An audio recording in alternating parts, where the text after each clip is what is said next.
The return and resurgence of the humble scooter has meant that we have more options, more style and also more substance in the scooter bazaar. Scooters are practical and convenient too, and given their share of the two-wheeler market, we now have new models coming at us all the time. Manufacturers have now realized India's need for scooters which are a tad sportier, lean towards performance and yet have some practicality with a good amount of features. The 125cc scooter segment in India is hotting up and how, and the newest kid on the block is the Suzuki Burgman Street. It is the first ever 125cc maxi scooter to be launched in India. But does it have the goods to be the new benchmark in the segment? Because it goes up against the TVS NTorq, which is right now one of the best 125cc scooters. The Suzuki Burgman Street's biggest USP is the way it looks. It is the first ever 125cc maxi scooter in India. The front apron is angular and houses the neatly integrated LED headlamp and turn indicators. The muscular front end is topped off with a fly screen that gels well with the overall look. The NTorq, on the other hand, is edgy and very stylish.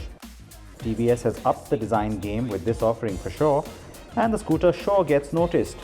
With its design inspired by stealth jets, the NTorq looks sharp and is more pleasing to look at with better proportions. Now we have to give it to the Burgman Street for just sheer presence.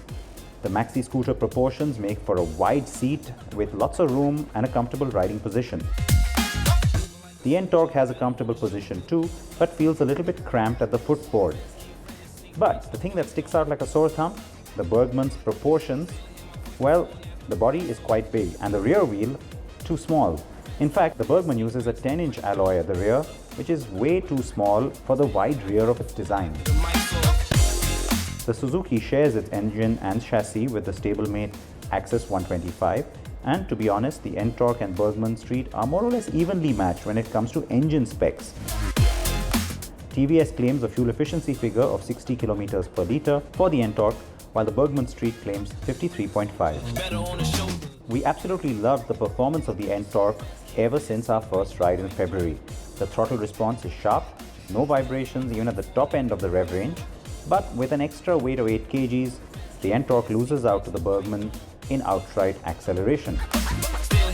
It does have a better top end though, and in terms of maneuverability, the NTorq feels easier to handle, especially in traffic. The NTorq also offers better ride quality than the Burgman Street. It has the right amount of balance, it takes on potholes, bumps confidently, and is eager when showed a corner too.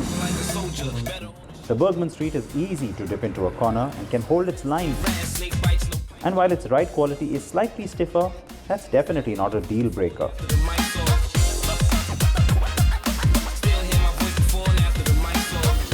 In terms of features, it is the TVS NTorq which is the clear winner, thanks to the Smart Connect system which can be paired with a smartphone. Also, the NTorq has a marginally bigger underseat storage space.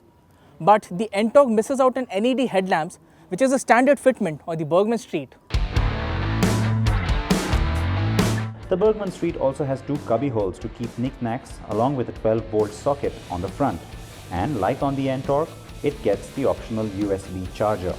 So both scooters so evenly matched and offer some unique USPs that it makes it rather difficult to declare a clear winner. But one of the biggest factors for any scooter buyer? Price, of course. The NTorq 125 is approximately 8,000 rupees cheaper than the Burgman Street. And for that price, it packs in a whole lot of value for money. But if you want to flaunt your style and get some street cred to boot, then spending the extra dosh may just be worth your while with that first maxi scooter from Suzuki.